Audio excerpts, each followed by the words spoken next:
Bonjour et bienvenue dans la méthode Politzer. Vous vous apprêtez à écouter une lecture de la 6e et dernière grande partie de Principes élémentaires de philosophie par Georges Politzer. Si vous tombez par hasard sur cet épisode, je vous recommande d'aller écouter les chapitres précédents afin de bien saisir ce qui est dit dans ce chapitre.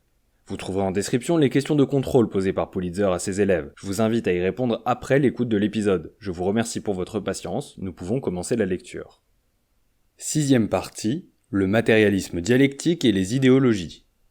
Chapitre unique. Application de la méthode dialectique aux idéologies. Grand 1. Quelle est l'importance des idéologies pour le marxisme ? On a coutume d'entendre dire que le marxisme est une philosophie matérialiste qui nie le rôle des idées dans l'histoire, qui nie le rôle du facteur idéologique et ne veut considérer que les influences économiques. Cela est faux. Le marxisme ne nie pas l'importance que l'esprit, l'art, les idées ont dans la vie. Bien au contraire. Il attache une forme particulière à ces formes idéologiques et nous allons terminer cette étude des principes élémentaires du marxisme en examinant comment la méthode du matérialisme dialectique s'applique aux idéologies. Nous allons voir quel est le rôle des idéologies dans l'histoire, l'action du facteur idéologique et ce qu'est la forme idéologique. Cette partie du marxisme que nous allons étudier est le point le plus mal connu de cette philosophie. La raison en est que, pendant longtemps, on a surtout traité et répandu la partie du marxisme étudiant l'économie politique. En agissant ainsi, on séparait arbitrairement cette matière non seulement du grand tout, que forme le marxisme, mais on la séparait de ses bases. Car ce qui a permis de faire de l'économie politique une véritable science, c'est le matérialisme historique, qui est, comme nous l'avons vu, une application du matérialisme dialectique. On peut signaler en passant que cette façon de procéder provient bien de l'esprit métaphysique que nous connaissons et dont nous avons tant de mal à nous défaire. C'est, répétons-le, dans la mesure où nous isolons les choses, ou nous étudions d'une façon unilatérale, que nous commettons des erreurs. Les mauvaises interprétations du marxisme proviennent donc de ce que l'on n'a pas suffisamment insisté sur le rôle des idéologies dans l'histoire et dans la vie. On les a séparées du marxisme, et ce faisant, on a séparé le marxisme du matérialisme dialectique, c'est-à-dire de lui-même. Nous sommes heureux de voir que, depuis quelques années, grâce en partie au travail de l'Université ouvrière de Paris, à laquelle plusieurs milliers d'élèves sont redevables de connaître le marxisme, grâce aussi au travail de nos camarades intellectuels qui y ont contribué par leurs travaux et leurs livres, le marxisme a reconquis sa véritable figure et la place à laquelle il a droit. Grand 2. Qu'est-ce qu'une idéologie ? Facteurs et formes idéologiques. Nous allons aborder ce chapitre consacré au rôle des idéologies par quelques définitions. Qu'est-ce que nous appelons une idéologie ? Qui dit idéologie dit avant tout idée. L'idéologie est un ensemble d'idées qui forment un tout, une théorie, un système ou même parfois un état d'esprit. Le marxisme est une idéologie qui forme un tout et qui offre une méthode de résolution dans tous les problèmes. Une idéologie républicaine est l'ensemble d'idées que nous trouvons dans l'esprit républicain. Mais une idéologie n'est pas seulement un ensemble d'idées pures qu'on supposerait séparées de tout sentiment. C'est là une conception métaphysique. Une idéologie comporte nécessairement des sentiments, sympathie, antipathie, espoir, crainte. Dans l'idéologie prolétarienne, nous trouvons les éléments idéaux de la lutte des classes, mais nous trouvons aussi des sentiments de solidarité envers les exploités du régime capitaliste, les emprisonnés, des sentiments de révolte, d'enthousiasme, etc. C'est tout cela qui fait une idéologie. Voyons maintenant ce que l'on appelle le facteur idéologique. C'est l'idéologie considérée comme une cause ou une force qui agit, qui est capable d'influence, et c'est pourquoi l'on parle de l'action du facteur idéologique. Les religions, par exemple, sont un facteur idéologique dont nous devons tenir compte. Elles ont une force morale qui agit encore de façon importante. Qu'entend-on par forme idéologique ? On désigne ainsi un ensemble d'idées particulières qui forment une idéologie dans un domaine spécialisé. La religion, la morale sont des formes de l'idéologie, de même que la science, la philosophie, la littérature, l'art ou la poésie. Si nous voulons donc examiner quel est le rôle de l'histoire de l'idéologie en général et de toutes ses formes en particulier, nous mènerons cette étude non pas en séparant l'idéologie de l'histoire, c'est-à-dire de la vie des sociétés, mais en situant le rôle de l'idéologie, de ses facteurs et de ses formes dans et à partir de la société. Grand 3. Structure économique et structure idéologique. Nous avons vu en étudiant le matérialisme historique que l'histoire des sociétés s'explique par l'enchaînement suivant. Les hommes font l'histoire par leur action, expression de leur volonté, celle-ci est déterminée par leurs idées. Nous avons vu ce qui explique les idées des hommes, c'est-à-dire leur idéologie, c'est le milieu social où se manifestent les classes, qui sont à leur tour elles-mêmes déterminées par le facteur économique, c'est-à-dire en fin de compte par le mode de production. Nous avons vu aussi qu'entre le facteur idéologique et le facteur social se trouve le facteur politique qui se manifeste dans la lutte idéologique comme expression de la lutte sociale. Si donc nous examinons la structure de la société à la lumière du matérialisme historique, nous voyons qu'à la base se trouve la structure économique, puis au-dessus d'elle la structure sociale qui soutient la structure politique et enfin la structure idéologique. Nous voyons donc que, pour les matérialistes, la structure idéologique est l'aboutissement, le sommet de l'édifice social, tandis que pour les idéalistes, la structure idéologique est à la base. Marx disait « Dans la production sociale de leur existence, les hommes entrent en des rapports déterminés, nécessaires, indépendants de leur volonté, rapports de production qui correspondent à un degré de développement donné de leur force productive matérielle. L'ensemble de ces rapports de production constitue la structure économique de la société, la base réelle sur quoi s'élève une superstructure juridique et politique et à laquelle correspondent des formes de conscience sociale déterminées, c'est-à-dire des formes idéologiques. Le mode de production de la vie matérielle conditionne le processus de vie sociale, politique et intellectuelle en général. » Nous voyons par conséquent que c'est la structure économique qui est à la base de la société. On dit aussi qu'elle est en infrastructure, ce qui signifie la structure inférieure. L'idéologie, qui comprend toutes les formes, la morale, la religion, la science, la poésie, l'art, la littérature, constitue le supra, ou superstructure, qui signifie structure qui est au sommet. Sachant, comme le démontre la théorie matérialiste, que les idées sont le reflet des choses, que c'est notre être social qui détermine la conscience, nous dirons donc que la superstructure est le reflet de l'infrastructure. Voici un exemple d'Engels qui nous le démontre bien. Le dogme calviniste répondait aux besoins de la bourgeoisie la plus avancée de l'époque. Sa doctrine de la prédestination était l'expression religieuse du fait que, dans le monde commercial de la concurrence, le succès et l'insuccès ne dépendent ni de l'activité, ni de l'habilité de l'homme, mais de circonstances indépendantes de son contrôle. Ces circonstances ne dépendant ni de celui qui veut, ni de celui qui travaille, elles sont à la merci de puissances économiques supérieures et inconnues. Et cela est particulièrement vrai à une époque de révolution économique, alors que tous les anciens centres de commerce et toutes les routes commerciales étaient remplacées par d'autres, que les Indes et l'Amérique étaient ouvertes au monde, et que les articles de foi économiques les plus respectables par leur antiquité, la valeur respective de l'or et de l'argent, commençaient à chanceler et à s'écrouler. En effet, que se passe-t-il dans la vie économique pour des marchands ? Ils sont en concurrence. Les marchands et les bourgeois ont fait l'expérience de cette concurrence, où il y a des vainqueurs et des vaincus. Bien souvent, les plus débrouillards, les plus intelligents sont vaincus par la concurrence, par une crise qui survient et les abat. Cette crise est pour eux une chose imprévisible, elle leur semble une fatalité, et c'est cette idée que, sans raison, les moins malins survivent parfois à la crise qui est transposée dans la religion protestante. C'est cette constatation, que certains arrivent par chance, qui fournit cette idée de la prédestination selon laquelle les hommes doivent subir un sort fixé de toute éternité par Dieu. Nous voyons, d'après cet exemple de reflet des conditions économiques, de quelle façon la superstructure est le reflet de l'infrastructure. Voici encore un autre exemple. Prenons la mentalité de deux ouvriers non syndiqués, c'est-à-dire non développés politiquement. L'un travaille dans une très grande usine où le travail est rationalisé, l'autre travaille chez un petit artisan. Il est certain qu'ils auront tous les deux une conception différente du patron. Pour l'un, le patron sera l'exploiteur féroce caractéristique du capitalisme. L'autre verra le patron comme un travailleur, aisé certes, mais travailleur et non tyran. C'est bien le reflet de leurs conditions de travail qui déterminera leur façon de comprendre le patronat. Cet exemple qui est important nous amène, pour être précis, à faire certaines remarques. Grand 4, conscience vraie et conscience fausse. Nous venons de dire que les idéologies sont le reflet des conditions matérielles de la société, que c'est l'être social qui détermine les consciences sociales. On pourrait en déduire qu'un prolétariat doit avoir automatiquement une idéologie prolétarienne. Mais une telle supposition ne correspond pas à la réalité, car il y a des ouvriers qui n'ont pas une conscience d'ouvrier. Il y a donc une distinction à établir. Les gens peuvent vivre dans des conditions déterminées, mais la conscience qu'ils en ont peut ne pas correspondre à la réalité. C'est ce qu'Engels appelle avoir une conscience fausse. Par exemple, certains ouvriers sont influencés par la doctrine du corporatisme, qui a un retour vers le Moyen-Âge, vers l'artisanat. Dans ce cas, il y a conscience de la misère des ouvriers, mais ce n'est pas une conscience juste et vraie. L'idéologie est bien là un reflet des conditions de vie sociale, mais ce n'est pas un reflet fidèle, un reflet exact. Dans la conscience des gens, le reflet est très souvent un reflet à l'envers. Constater le fait de la misère, c'est là un reflet de conditions sociales, mais ce reflet devient faux lorsque l'on pense qu'un retour vers l'artisanat sera la solution du problème. Nous voyons donc ici une conscience en partie vraie et en partie fausse. L'ouvrier qui est royaliste a aussi une conscience à la fois vraie et fausse. Vraie parce qu'il veut supprimer la misère qu'il constate, fausse parce qu'il pense qu'un roi peut faire cela. Et, simplement parce qu'il a mal raisonné, parce qu'il a mal choisi son idéologie, cet ouvrier peut devenir pour nous un ennemi de classe, alors que pourtant il est de notre classe. Ainsi nous avons une conscience fausse, c'est se tromper ou être trompé sur sa véritable condition. Nous dirons donc que l'idéologie est le reflet des conditions d'existence, mais que ce n'est pas un reflet fatal.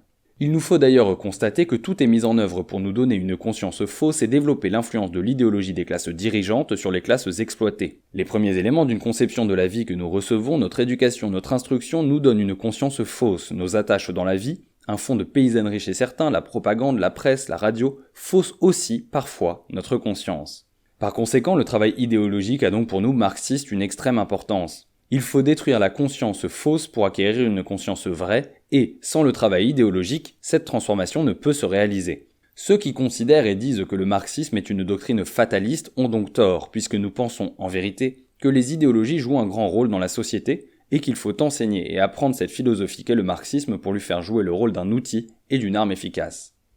Grand 5. Action et réaction des facteurs idéologiques. Nous avons vu par les exemples de conscience vraie et de conscience fausse qu'il ne faut pas toujours vouloir expliquer les idées seulement par l'économie et nier que les idées aient une action. Procéder ainsi serait interpréter le marxisme d'une mauvaise façon. Les idées s'expliquent, certes, en dernière analyse, par l'économie, mais elles ont aussi une action qui leur est propre.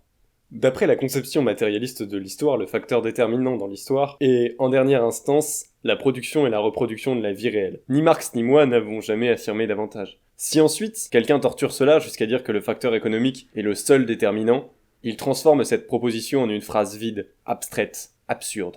La situation économique est la base, mais les diverses parties de la superstructure exercent également leur action sur le cours des luttes historiques et en déterminent, de façon prépondérante, la forme dans beaucoup de cas.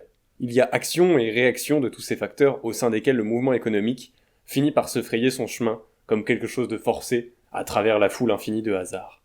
Nous voyons donc qu'il nous faut tout examiner avant de chercher l'économie, et que, si celle-ci est la cause en dernière analyse, il faut toujours penser qu'elle n'est pas la seule cause. Les idéologies sont les reflets et les effets des conditions économiques, mais la relation entre elles n'est pas simple car nous constatons aussi une action réciproque des idéologies sur l'infrastructure. Si nous voulons étudier le mouvement de masse qui s'est développé en France après le 6 février 1934, nous le ferons au moins sous deux aspects, pour démontrer ce que nous venons d'écrire.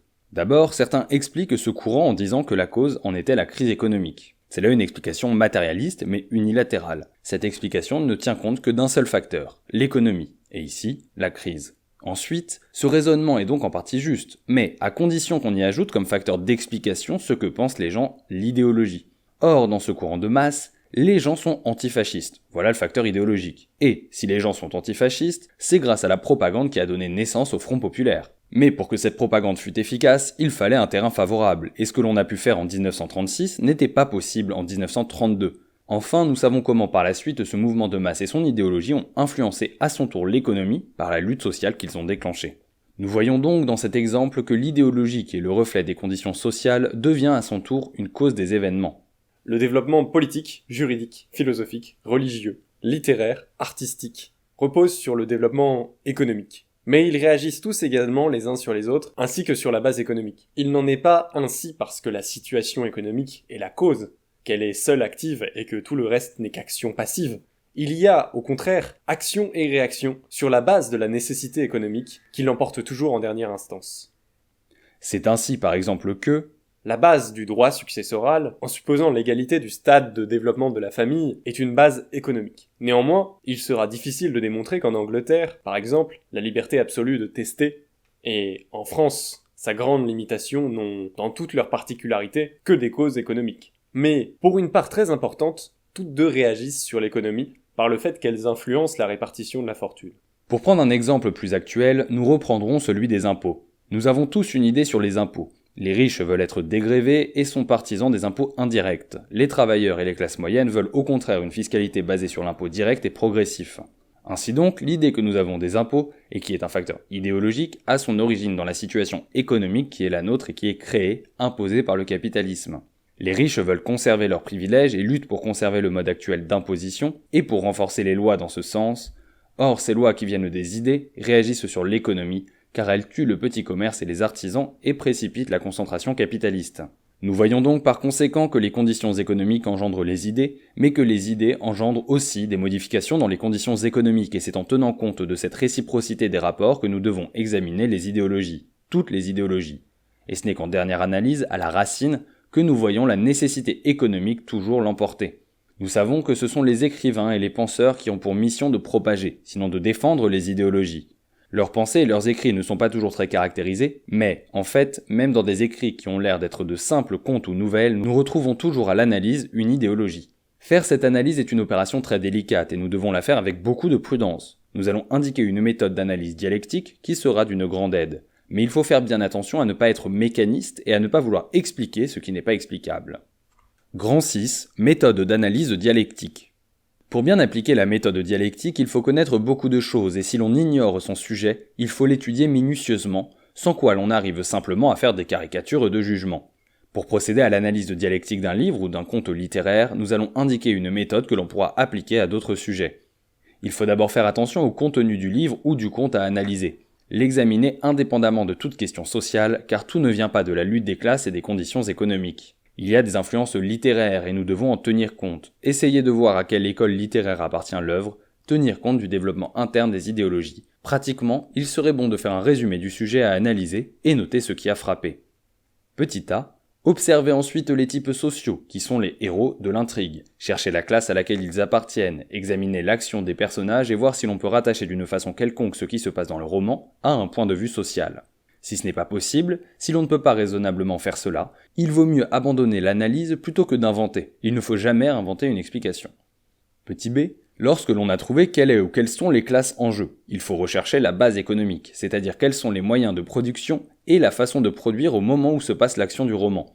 Si par exemple l'action se passe de nos jours, l'économie c'est le capitalisme. On voit actuellement de nombreux contes et romans qui critiquent, combattent le capitalisme. Mais il y a deux façons de combattre le capitalisme. D'abord en révolutionnaire qui va de l'avant, ou en réactionnaire qui veut revenir au passé. Et c'est souvent cette forme que l'on rencontre dans les romans modernes. On y regrette le temps d'autrefois. Petit c. Une fois que nous avons obtenu tout cela, nous pouvons alors rechercher l'idéologie, c'est-à-dire voir quelles sont les idées, les sentiments, quelle est la façon de penser de l'auteur. En recherchant l'idéologie, nous penserons au rôle qu'elle joue, à son influence sur l'esprit des gens qui lisent le livre. Nous pourrons alors donner la conclusion de notre analyse, dire pourquoi un tel conte ou roman a été écrit à tel moment, et dénoncer, ou louer selon les cas, ses intentions. Cette méthode d'analyse ne peut être bonne que si l'on se souvient, en l'appliquant, de tout ce qui a été dit précédemment. Il faut bien penser que la dialectique, si elle nous apporte une nouvelle façon de concevoir les choses, demande aussi de bien les connaître pour en parler et pour les analyser. Il nous faut par conséquent, maintenant que nous avons vu en quoi consiste notre méthode, essayer dans nos études, dans notre vie militante et personnelle, de voir les choses dans leur mouvement, dans leur changement, dans leurs contradictions et dans leur signification historique et non à l'état statique, immobile. De les voir et de les étudier aussi, sous tous leurs aspects et non d'une façon unilatérale. En un mot, d'appliquer partout et toujours l'esprit dialectique. Grand 7. Nécessité de la lutte idéologique. Nous savons mieux maintenant ce qu'est le matérialisme dialectique, forme moderne du matérialisme fondée par Marx et Engels et développée par Lénine. Nous nous sommes surtout servis dans cet ouvrage de textes de Marx et Engels, mais nous ne pouvons terminer ces cours sans signaler particulièrement que l'œuvre philosophique de Lénine est considérable. C'est pourquoi l'on parle aujourd'hui de marxisme-léninisme. Marxisme, léninisme et matérialisme dialectique sont indissolublement unis, et ce n'est que la connaissance du matérialisme dialectique qui permet de mesurer toute l'étendue, toute la portée, toute la richesse du marxisme-léninisme. Cela nous conduit à dire que le militant n'est vraiment armé idéologiquement que s'il connaît l'ensemble de cette doctrine.